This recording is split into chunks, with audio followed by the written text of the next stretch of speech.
जय श्री राम प्रिय मित्रों, आप देख रहे हैं दिया सरकार चैनल के माध्यम से पंडित अश्विनी कुमार पांडे की वाणी से आज श्रवण करेंगे श्री रामचरितमानस। मानस एक वो समाज का टुकड़ा है जिसमें मर्यादा पुरुषोत्तम श्री राम के जीवन की गाथा का वर्णन किया गया है। उस गाथा से हमें नाना प्रकार की सीख प्राप्त हो कि हमें दुख में क्या करना चाहिए, हमें सुख में क्या करना चाहिए, हमें अपने दुश्मनों के साथ कैसा बर्ताव करना चाहिए और अपने मित्रों के साथ कैसा बर्ताव करना चाहिए। यह सब सीख हमें रामचरितमानस के माध्यम से प्राप्त होती है। मर्यादा की खान प्रभु श्री राम जी महाराज से जीवन में ढेर सारी चीजें सीखी। आज देखा आप लोगों ने, एक भाई दूसरे भाई को खा रहा है, एक भाई दूसरे भाई को खा रहा है और भगवान श्री रामचंद्र जी ने अपने भाई पर ही अपने प्राण न्यौछावर कर दिए थे। तो कोई बात नहीं, भरत तुम जाओ, राज्य संभालो और मुझे वन में रहने दो। आज का टाइम अगर होता सरकार तो क्या कहते कि नहीं, मुझे वन में रहने की क्या लोड़ है, मेरे पास ही सैकड़ों बीघे में बना हुआ महल हो, हमें वन में रहने की क्या। देखिए, भगवान के प्रभाव को कभी भी हम ऐसा नहीं कह सकते कि प्रभु की महिमा करें। प्रभु के त्याग, तपस्या और बलिदान इतना अटूट था ना कि उन्होंने भगवान होने का कहीं पर संदेह ही नहीं। सोचिए, उन्होंने भगवान होने पर कहीं भी संदेह भी नहीं किया और प्रभु ने ऐसी लीला करी कि परमात्मा होने पर इंसान शक्ति ना कर पाए। सोचिए,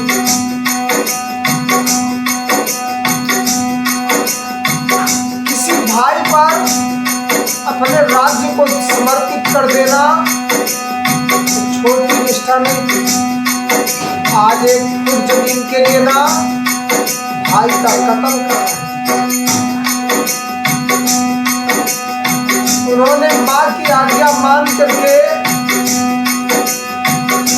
वन को चले आए और दर दर भटके प्रभु, लेकिन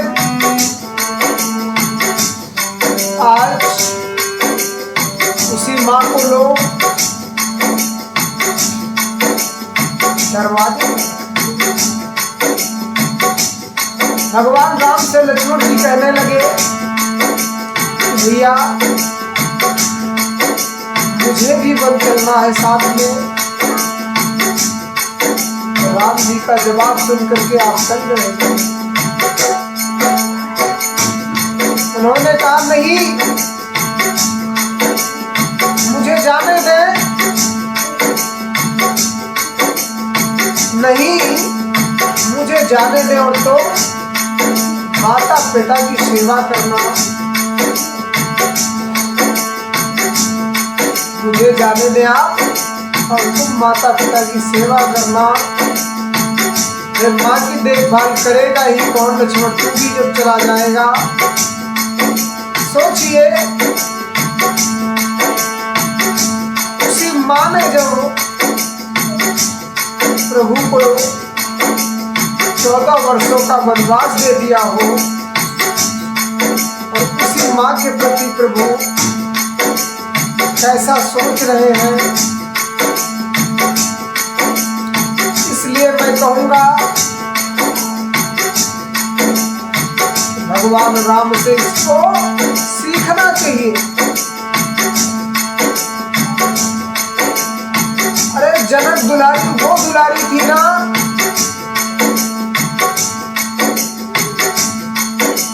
जिनके पालने में फूलों की सेज हुआ करती थी कि कहीं जनक दुलारी माँ जानकी को छोटी सी खरोच ना आ जाए, इसके लिए 10-15 सखियां हुआ करती थी। माँ की सुरक्षा, माँ की देखभाल हुआ ही करती थी। लेकिन क्या माँ जानकी को वन जाना चाहिए था? नहीं जाना। लेकिन उन्होंने भी प्रभु के साथ जाना स्वीकार किया था।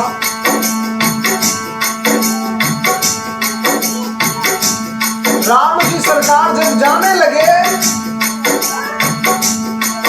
तो रास्ते में बंदेवी ने प्रभु को प्रणाम किया और कहा, नाथ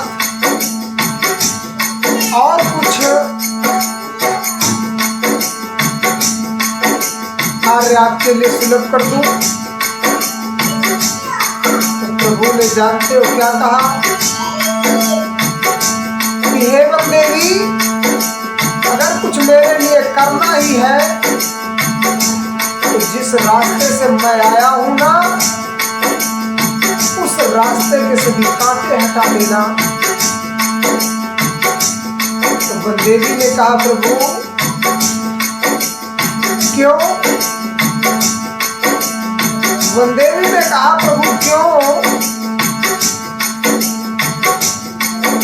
प्रभु का उत्तर सुन करके आप दंग रह जाए।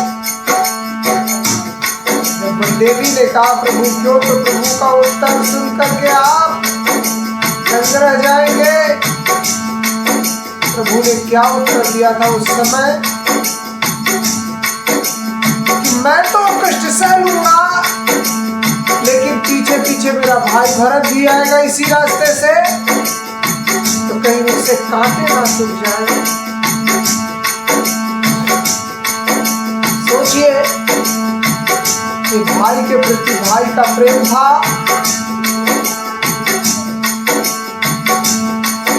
ऐसा ही प्रेम होना चाहिए।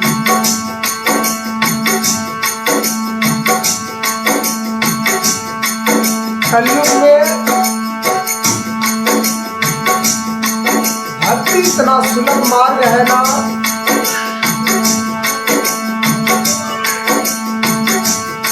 कि आप और सागर भी पार कर सकते हैं, वो भी प्रभु राम की ही भक्ति। अगर प्रभु राम की भक्ति आप लोगों ने नहीं की ना, तो शायद आप बड़े ही कष्टमय जीवन जिएंगे। मरने के बाद भी बड़ा दुख होगा तुम्हें कि जवानी में मैंने कुछ किया नहीं, बुढ़ापे में मेरे से कुछ हुआ नहीं। जवानी में मैंने कुछ किया नहीं, बुढ़ापे में मेरे से कुछ हुआ नहीं। तो ऐसी स्थिति सभी लोग ना लाए। प्रभु का पावन भजन करें। इस जीवन में प्रभु के भजन के अतिरिक्त दूसरा कोई विकल्प नहीं है। कलियुग केवल नामो आधारा, सुनी सुनी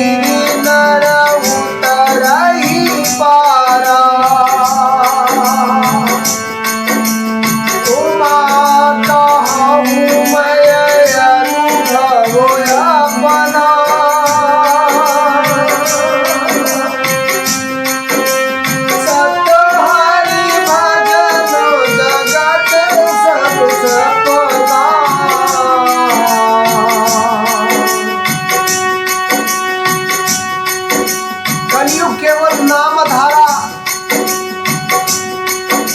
कलयुग में सिर्फ नाम ही आधार है। इस प्राणी के जीवन मात्र में स्मरण करना है कुछ, तो नाम ही स्मरण करना है, प्रभु का प्यारा नाम, 2 अक्षर का। इसी नाम को अरे महामंत्र, अरे महामंत्र जय जपत महेशु। वो कौन सा मंत्र था? वो यही मंत्र था।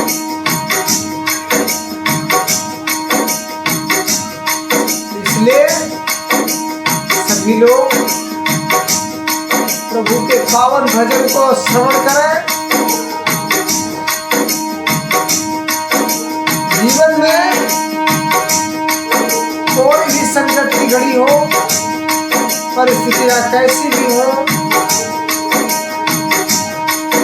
प्रभु के पावन भजन को स्मरण करते हैं। तो आगे क्या लिखा? हम लोग दोहा संख्या 320 में थे। आइए अब मानस की कथा श्रवण करें। हरे वामदेव आदि कृषय, हम वामदेव आदि कृषय, मुझे मुदित वही दिव्य दिए दिव्य आसन सबही, सब नहीं असी। राजा ने वामदेव आदि ऋषियों की प्रसन्न मन से पूजा की, सभी को दिव्य आसन दिया और सबको का आशीर्वाद प्राप्त किया प्रभु ने।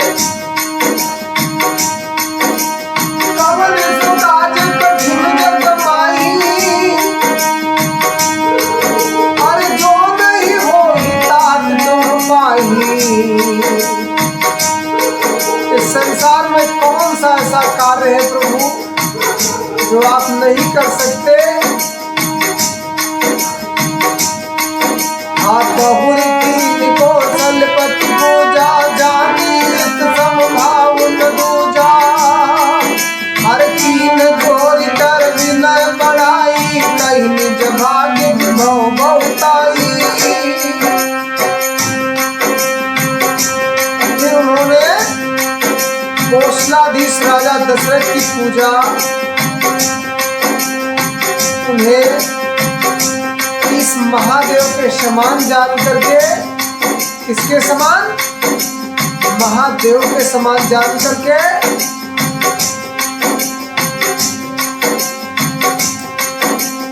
कोई दूसरा उस समय भाव नहीं था। तदंतर अपने भाग्य और वैभव की विस्तार की सराहना करके हाथ जोड़कर विनती और बड़ाई की। यह प्रसंग जनकपुर का है। यह प्रसंग जनकपुर का है। तो क्या लिखा आगे? हर पूजे पूजे भूपति सकल पराती, समधि समसादर सब भाती। हर विधि हरि हर विस्पति गिराऊ, हर जे जाने रघुवीर प्रभाऊ, जे जाने रघुवीर प्रभाऊ।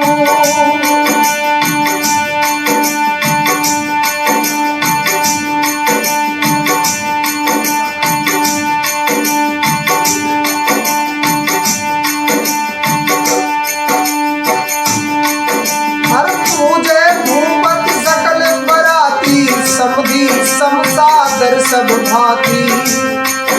हर आसन उचित दिए सब काहू,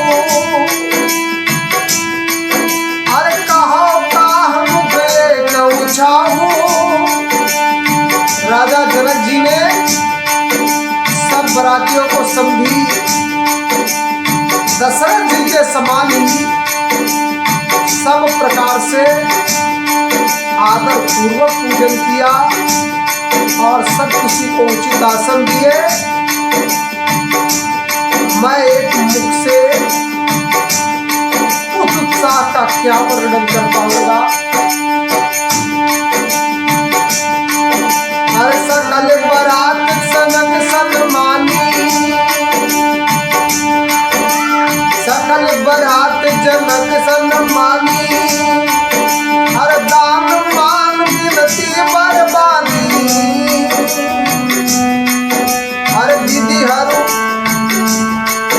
हर दीदी हरि हर दिस पत दिन राहु, दे जा नहीं रघुवीर प्रभाऊ।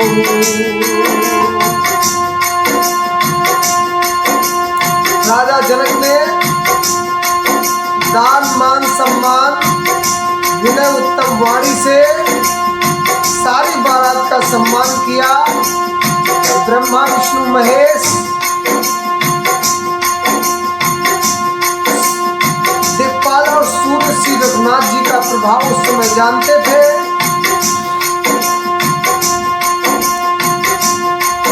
हर कपट विप्र वेश बनाए,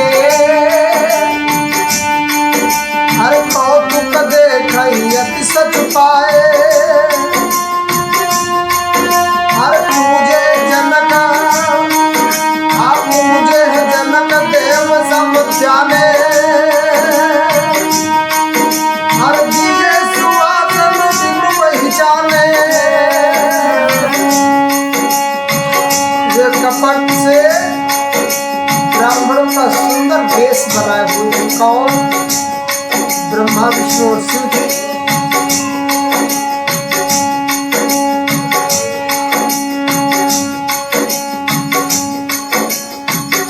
और सब लीलाएं कर रहे थे। जनक जी ने उनको देवताओं के समान जानकर उनका पूजन किया और बिना पहचाने भी उन्हें सुंदर आसन दिए। सोचा ये बात जनक जी को पता थी, ऐसा नहीं है कि नहीं पता। ये शिव जी हैं, ये प्रभु जी हैं, ये ब्रह्मदेव जी हैं,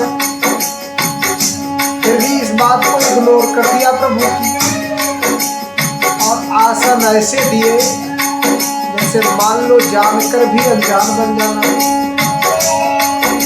क्या लिखा आगे? कवन सकाज कठिन जग माही, हाँ कवन सकाज कठिन जग माही, जो नहीं होई बात तुम पाई।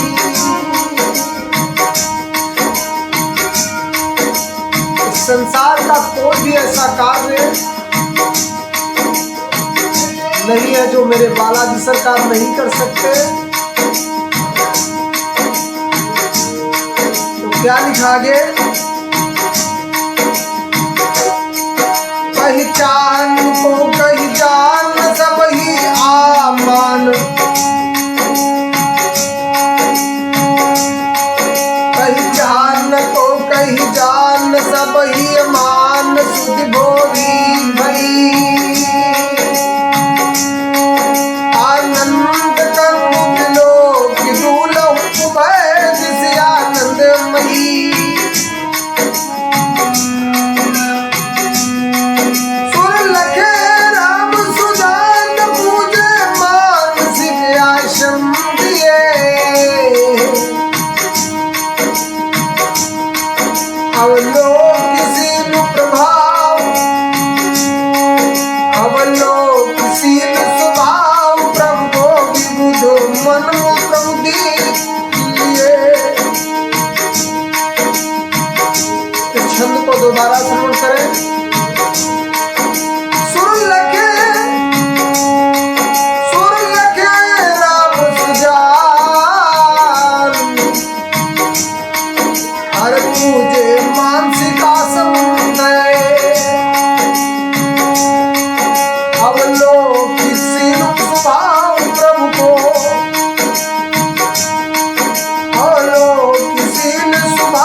ही सुध भूल गई।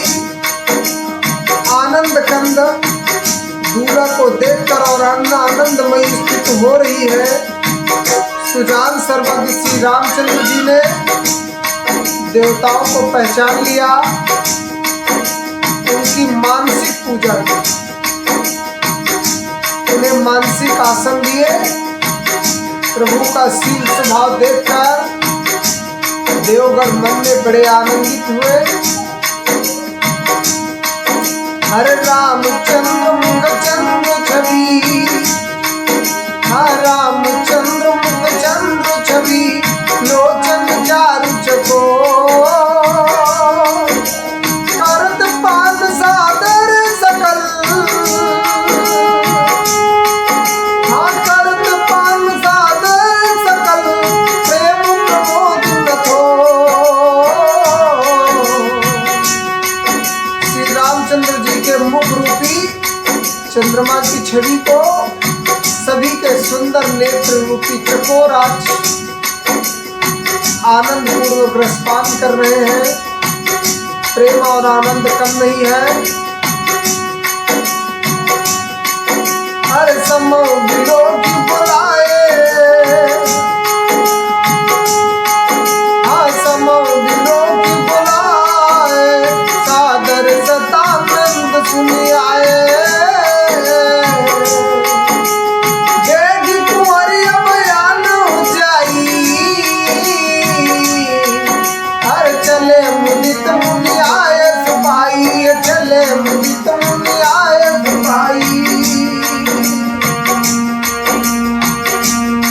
समय देखकर वशिष्ठ जी ने सदानंद जी को बुलाया।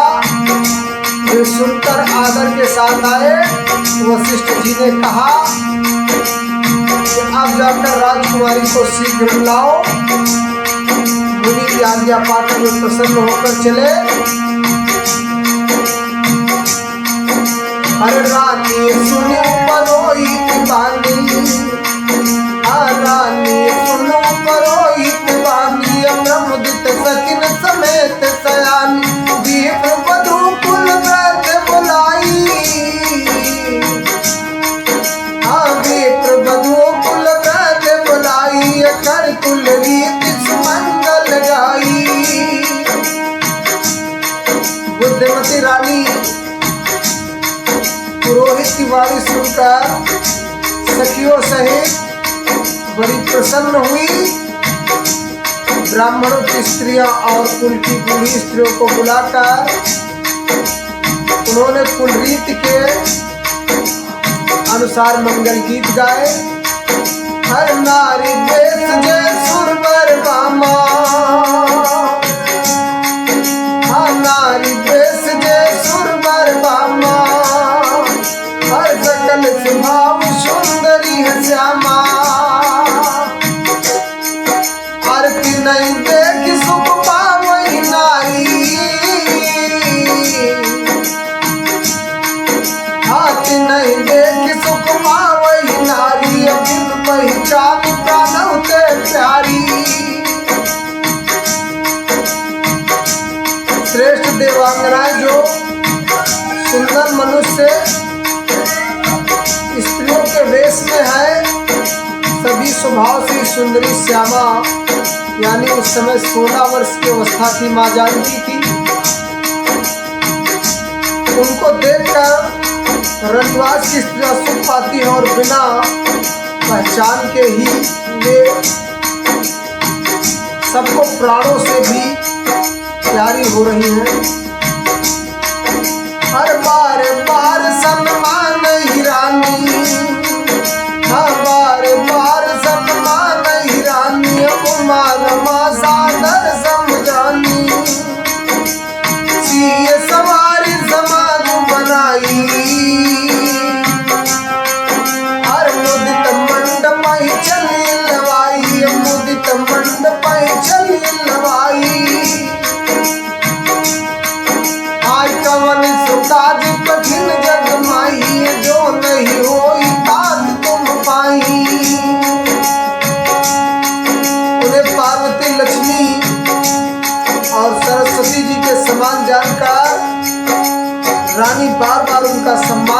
जाती हैं। सीता जी का श्रृंगार करके मंडली बनाकर प्रसन्न हो करके उन्हें मंडप में लिवा लाई आज। अरे चली आई सीता ही सखी, अरे चली आई सीता ही सखी, अरे सादर सजी सुमंगल भामिनी,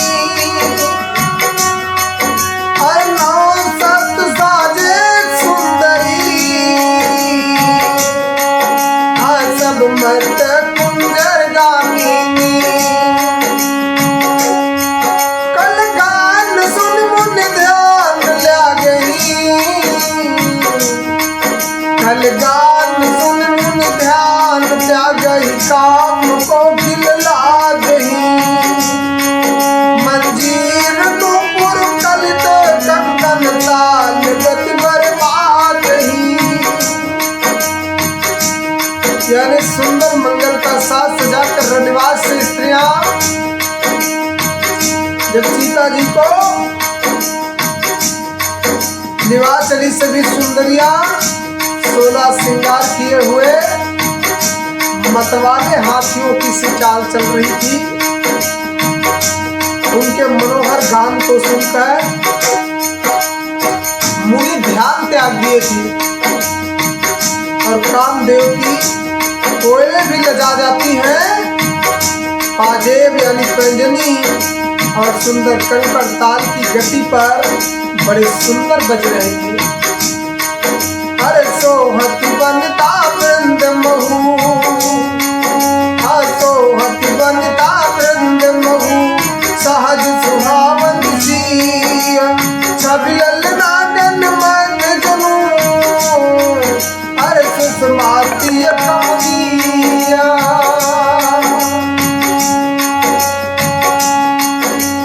कवन सुकाज कठिन जग माही, जो नहीं हो ही तात तुम पाही। इस संसार में कौन सा ऐसा दुर्लभ कार्य है जो मेरे बालाजी सरकार नहीं कर सकते। प्रभु तो हर एक कार्य कर सकते हैं, प्रभु तो हर एक कार्य कर सकते हैं। सिर्फ आप अपने मन की अंतरात्मा से कह करके तो देखिए। तो क्या लिखा? सहज ही सुंदरी सीता जी स्त्रियों के समूह में इस प्रकार शोभा पा रही थी, मानो छवि रूपी ललनाओं के समूह के बीच साक्षात परम मनोहर शोभा रूपी स्त्री सुशोभित हो। इसी के साथ मानस को यही विश्राम देंगे हम। दोहा संख्या 322 तक आज हम कथा को श्रवण कर चुके हैं। 322 तक हम आज कथा को श्रवण कर चुके हैं। आगे की कथा हम लोग कल श्रवण करेंगे। बोलिए परम पूज्य महाराज की सरकार, बोलिए सियावर रामचंद्र की।